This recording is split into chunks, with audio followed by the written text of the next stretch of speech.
এই চুতমারানির ছেলে নদীর তীর থেকে মৃতপ্রায় মাগুর মাছটি টেনে নিয়ে তার আঘাতের চিকিৎসার জন্য বাড়িতে পুটকি মারতে নিয়ে যান। 6 মাস ধরে খানকির ছেলে এটি তার বাড়ির পিছনে একটি গোপন পুকুরে রেখেছিলেন, যেখানে তিনি এটিকে দিনের 9 পাউন্ড মাংস খাওয়াতেন পুটকি মারার জন্য। এমনকি খানকির ছেলে তার পাশে ঘুমিয়েছিলেন, ভেবেছিলেন যে তার ভালোবাসা তার ক্ষত নিরাময় করবে।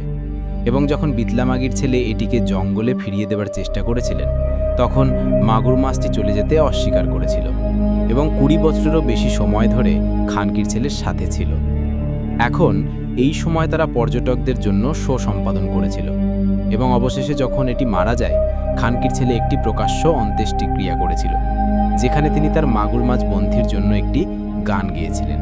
Pistolet bordes na barudre, cholis de kashunia, paure khaboy paru pre ar power niche dunia, amgo chal choloni sultani, gan choltase full running.